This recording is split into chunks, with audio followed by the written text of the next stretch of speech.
50ನೇ ವರ್ಷದಲ್ಲಿ ಕೆ.ಎಸ್. ಸ್ವಾಮಿ ಅವರೆಲ್ಲ ಒಂದು ದೊಡ್ಡದಾಗಿ ಬೃಹತ್ವಾಗಿ ಈ ವಾಕ್ಚಿತ್ರದ ಉತ್ಸವವನ್ನು ಮಾಡಿದ್ರು. ಆಗ ಕಾಂಕನಹಳ್ಳಿ ಗೋಪಿಯವರು ಸ್ಥಿರ ಚಿತ್ರಣಗಳನ್ನೆಲ್ಲ ಅವರು ವಸ್ತು ಪ್ರದರ್ಶನ ತರ ಮಾಡಿದ್ರು. ಬಹಳ ಬಹಳ ಚೆನ್ನಾಗಿತ್ತು.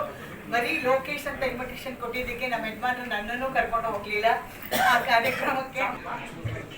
ಎಲ್ಲರಿಗೂ ನಮಸ್ಕಾರ. ಇದೊಂದು ಸಂಭ್ರಮದ ಸನ್ನಿವೇಶ. ವಾಸ್ತವವಾಗಿ ನಾನು ಮಾತಾಡಬೇಕು ಅಂತ ಬರಲಿಲ್ಲ, ಭಾಗವಹಿಸಬೇಕು ಅಂತ ಬಂದೆ. ಭಾಗವಹಿಸೋದೇನೆ ಒಂದು ಬಹಳ ಮುಖ್ಯವಾದ ಕೆಲಸ ಅಂತ ನಾನು ಭಾವಿಸ್ಕೊಂಡಿದ್ದೆ. ಕನ್ನಡ ವಾಕ್ಚಿತ್ರ ಪರಂಪರೆ 93 ವರ್ಷಗಳನ್ನು ತಲುಪಿರುವಂಥ ಈ ಸಂದರ್ಭದಲ್ಲಿ ನಾವೆಲ್ಲ ಇಲ್ಲಿ ಭಾಗವಹಿಸಿದ್ದೀವಿ ಅನ್ನೋದೇನೆ ಒಂದು ಸೌಭಾಗ್ಯ ಅಂತ ನಾನು ಭಾವಿಸ್ಕೊಂಡಿದ್ದೆ.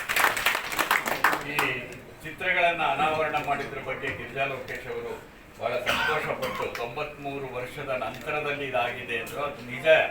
ಆದರೆ 92 ವರ್ಷದವರೆಗೆ ಅವರೆಲ್ಲ ನಮ್ಮ ಹೃದಯದಲ್ಲೇ ಇದ್ದಾರೆ.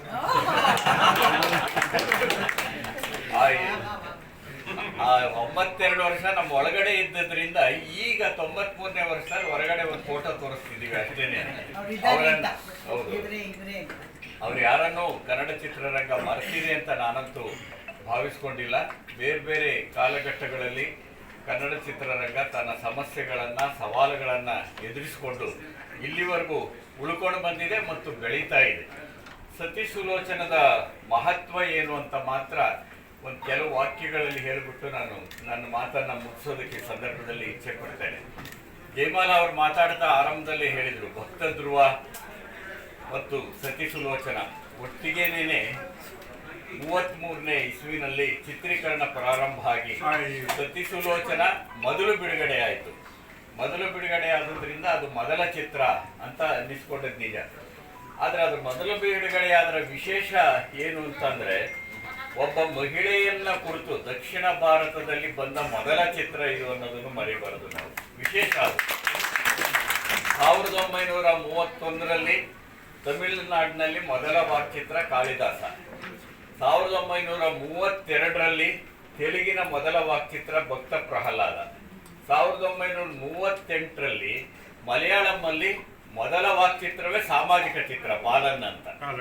ಸೊ ಇದನ್ನ ಎಲ್ಲ ನೋಡಿದಾಗ ಕನ್ನಡದ ಚಲನಚಿತ್ರ ಆರಂಭ ಆಗಿದ್ದು ಮಹಿಳೆಯ ವಸ್ತುವಿನಿಂದ, ಜೊತೆಗೆ ಆ ಮಹಿಳೆ ಒಬ್ಬ ರಾಕ್ಷಸನ ಪತ್ನಿ, ರಾಕ್ಷಸ ಅಂತ ಭಾವಿಸ್ಕೊಂಡಿದ್ದ ಪತ್ನಿ.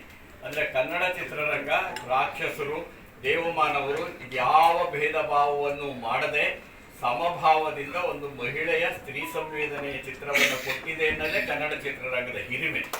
ಹಾಗಾಗಿ ಆ ಹಿರಿಮೆಯನ್ನು ನಾವು ಜ್ಞಾಪಿಸ್ಕೊಳ್ತಾ ಇದ್ದೀವಿ.